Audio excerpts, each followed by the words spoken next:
Hello, welcome to an update of where we're at with seasonal allocations and resource availability for the broken system for this year. Over the next few minutes I'll just give you a rundown about what has been happening in the broken system, let you know why we're here, just what has happened in the broken system over the past few months since we spoke to you in early July, and give you an understanding about what has changed and why some of that has occurred, and also what this means for yourselves as customers. So we came out and spoke to customers in the broken system in early July 2016, forewarning that there was some supply risks if we didn't get sufficient rainfall for this year. Now obviously there has been significant rainfall, and the purpose about today is really to tell you what has changed and what that means for yourselves. So in terms of what we'll look at in the broken system, this morning I'll talk about the regulated water system, so the customers who take water shares from Lake Nillucooty and from the broken system. Also the unregulated systems, the customers who take water directly from streams which aren't controlled by dams, and also the groundwater system that customers have. So at the start of July we were out talking to you, and the picture was pretty bleak at that time. All of our systems were very low allocations, and as you can see here with the broken system we started off at 0.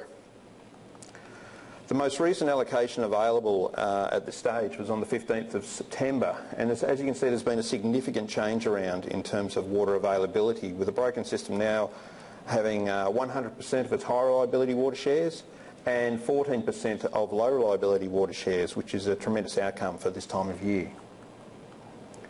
In terms of the unregulated systems, in early July there was one system out of the 4 that had suspensions upon it. By now, with all the rain that's occurred and the resumption of a lot of stream flows and very high flows at that, we now see that the suspensions have all been lifted across northern Victoria, not just in the broken system.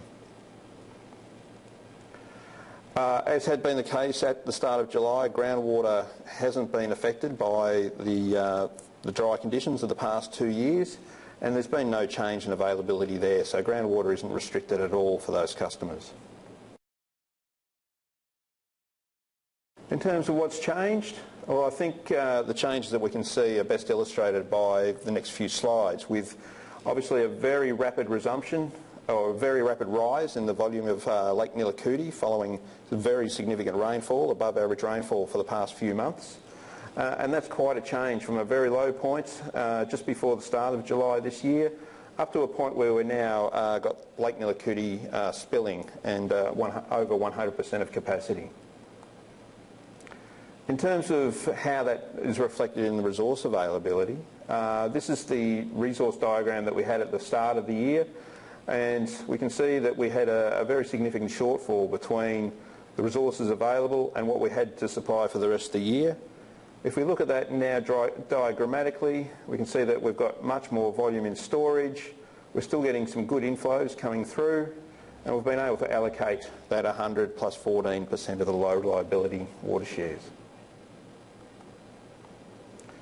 Just to paint a picture about how the inflows have changed across Nillucooty, and that's using that as a bit of an analogue for the rest of the system. In 2015-16 there was only 7.4 gigalitres received into Lake Nillucooty, and that was only 13% of the long-term average. Now we saw improvements start to occur in May and June this year, where we had 3.5 gigalitres flow in just 1 month, approximately half of what we saw for the whole year in 2015-16. And that had a 38% probability of exceedance. So 38 years out of 100 we would have seen higher inflows come through. That fortunately has continued through July and August this year, the 2 complete months that we've seen. So far this year, broken system, or Lake Nillucooty I should say, has received 30 gigalitres of inflow, so that's 3/4 of the volume of Lake Nillucooty in 2 months. Much greater than the long-term average, and even in August we still had 14 gigalitres come through. So we're seeing some very, very promising trends for this year in terms of resource availability. In terms of the climate outlook for the rest of this year, well, the September to November rainfall outlook, which was published in late August and is due to be renewed at the end of this month, is showing that we're still likely to have just slightly above average rainfall across northern Victoria, in particular in this area here. And that certainly has continued through September, with a lot of areas receiving above average rainfall. Those trends through the end of November are very significant because it coincides with the peak inflow period into northern Victorian storages. A lot of that has been driven by the Indian Ocean. It's been the Indian Ocean dipole, which is a measure of sea surface temperatures across the Indian Ocean. It's generally in a negative phase. It is slightly weakening, but it generally brings above average winter-spring rainfall, and I think we can safely say that that has occurred. The Bureau is indicating that's likely to last towards the end of spring and may influence some of the behaviour across the next few months. There's also been some discussion about an La Nina event forming, which is the opposite of the dry La Nina. At this stage, it's very unlikely to occur. The Bureau of Meteorology has indicated that it's probably not going to form, although a couple of models are still indicating that. However, it is consistent with neutral conditions in the Pacific Ocean, where a La Nina event is actually formed. And that is also bringing or contributing to the wetter conditions that we've been seeing for the past few months. In terms about what this means for yourselves as customers, I think we can safely say it's good news for you.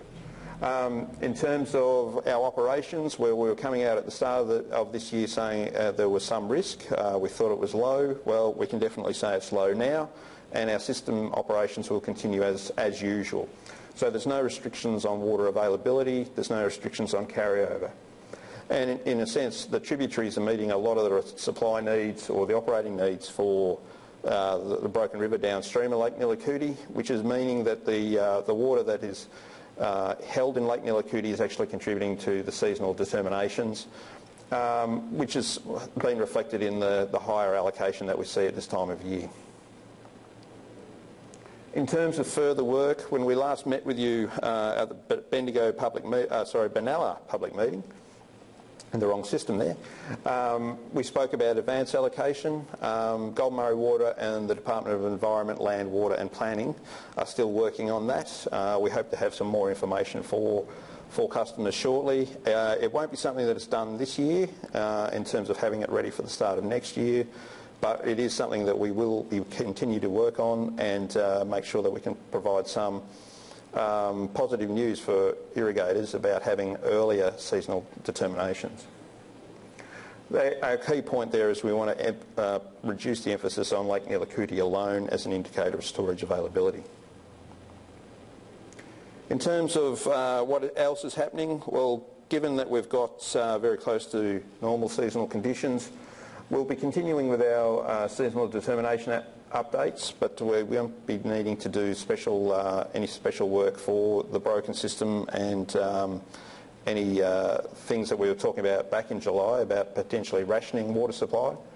So we'll be updating the seasonal determinations on the 1st and the 15th of each month until all systems are at 100% of high reliability water shares, and then we'll revert to an update on the 15th of each month.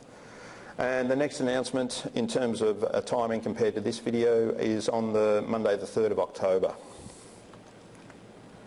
For further information about water availability or other aspects of operations, you can contact Goulburn-Murray Water or the Northern Victorian Resource Manager website as those numbers indicate, or your local customer service coordinator or diversions inspector as the case may be.